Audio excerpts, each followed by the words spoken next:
One of the most daunting moments as a jazz guitarist is when you're on the bandstand or at a jam session and the saxophonist calls out or rhythm changes at some ridiculous blistering tempo. Suddenly all that hard work on your beautiful lines and making the changes seems to vanish. It's a common frustration, but what if there was a way to navigate those tempos without sacrificing your musicality or needing superhuman speed? Jim Hall, the iconic jazz guitarist, he mastered these challenging tempos in a way that you might not have guessed, and proves that you don't need crazy picking technique to make profound music at these tempos. And to help you internalize every concept in this lesson, I've created guitar profiles with every example, along with a bonus lesson and a written out etude specifically designed to help you put Jim's concepts into your own playing. You can find all that and support future videos on my Patreon link below. Okay, let's decode Jim Hall's secret to uptempo mastery.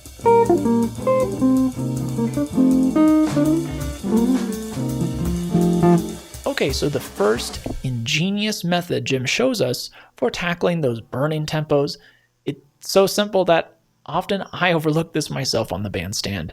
And that's the counterintuitive power of playing slow. For example, listen to Jim's line over the blistering Sonny Rollins tune, The Bridge.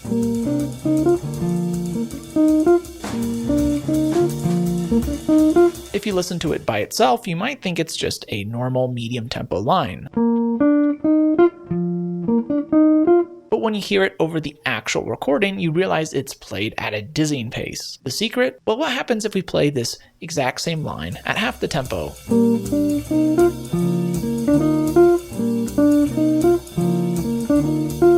Notice how it still sounds completely natural. Jim shows us that when playing these crazy tempos, our secret weapon is to think about halftime ideas. He's visualizing beats 1 and 3 of the bar as the quarter notes of the slower halftime tempo, which helps ground him in the faster pulse. Here is another great example of this concept, this time from his live performance of the same tune.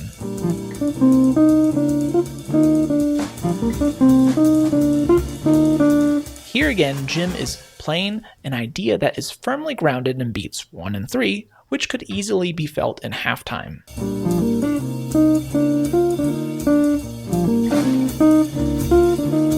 Crucially notice that each of these lines aren't that harmonically complex or filled with rapid-fire bebop phrasing. Most of these lines will center on simple diatonic swing phrases.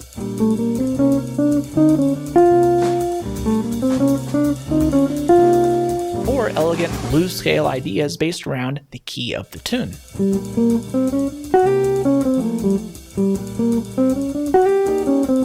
When we play lines like this, like Jim did, we choose musical clarity over technical fireworks. So beyond thinking about this tempo in halftime, Jim Hall also masters these faster tempos by focusing on a select couple of rhythmic ideas. For example, at the start of his third chorus from that same live performance on The Bridge, Jim Hall builds an entire chorus around a remarkably simple rhythmic idea.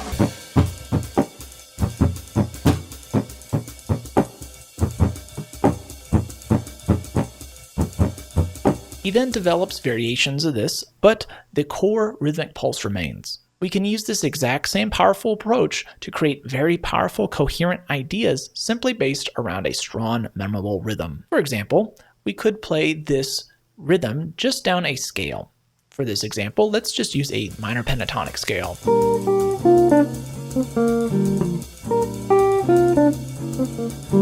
Or honestly, we could just play this on one note, like Jim does in his own solo.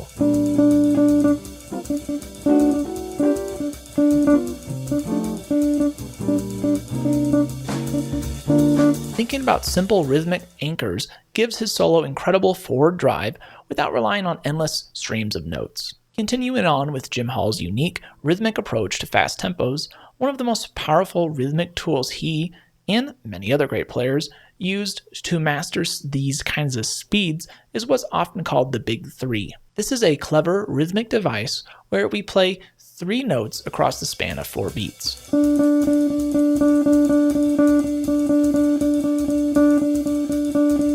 This creates an irresistible sense of forward momentum and an implied polyrhythmic tension that propels your lines forward without the blazing speed. Listen to this line from Jim Hall's solo.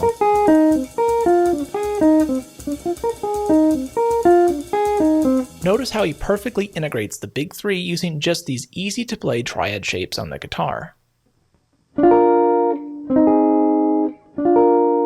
Triads are a natural fit for this rhythm because they're just 3 notes. You could also play this rhythm with just a scale, like this.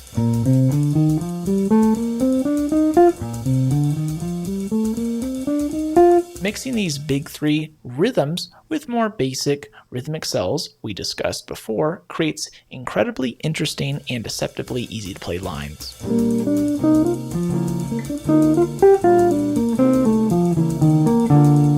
Finally, when looking at examples of this rhythmic device from Jim, I particularly love what he does during the 3rd chorus of his live performance of the bridge.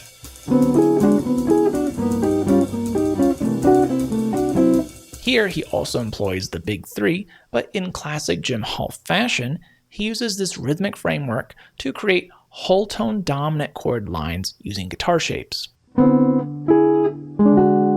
This showcases his unique ability to combine simple rhythmic devices with sophisticated harmonic ideas, making them accessible even at breakneck speeds. The 3rd way Jim Hall makes navigating these breakneck tempos much easier is by using the guitar to his advantage, by utilizing a couple of smart techniques and shapes. The first technique is simply hammer-ons and pull-offs. Check out this line from his solo. While he's playing quite fast, the line feels surprisingly effortless because it's built around fluid chromatic pull-offs. This allows for rapid execution without needing to pick every single note, making it far more accessible at higher tempos. However, I want you to notice something crucial. Even this pull-off line is fundamentally centered around that simple rhythm we studied earlier in the lesson.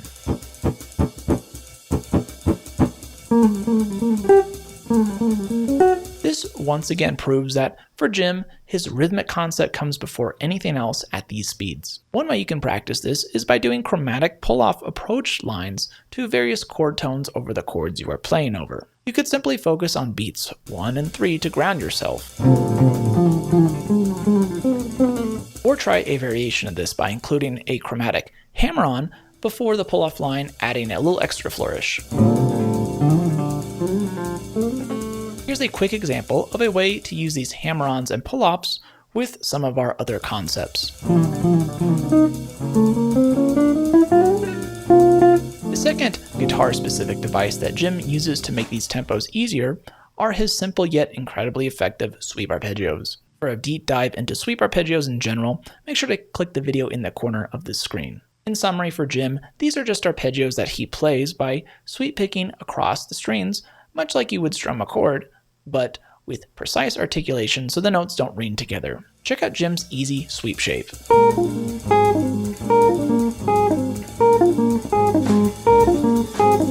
This versatile pattern can be played over triads and starts with a clear downstroke on the top note, then seamlessly moves into an upward sweep through the rest of the chord.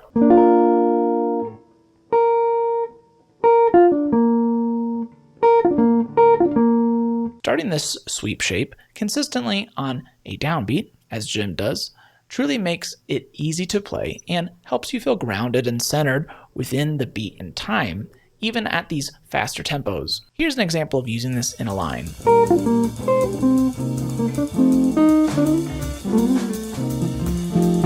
Jim Hall's approach to playing fast tempos is a revelation.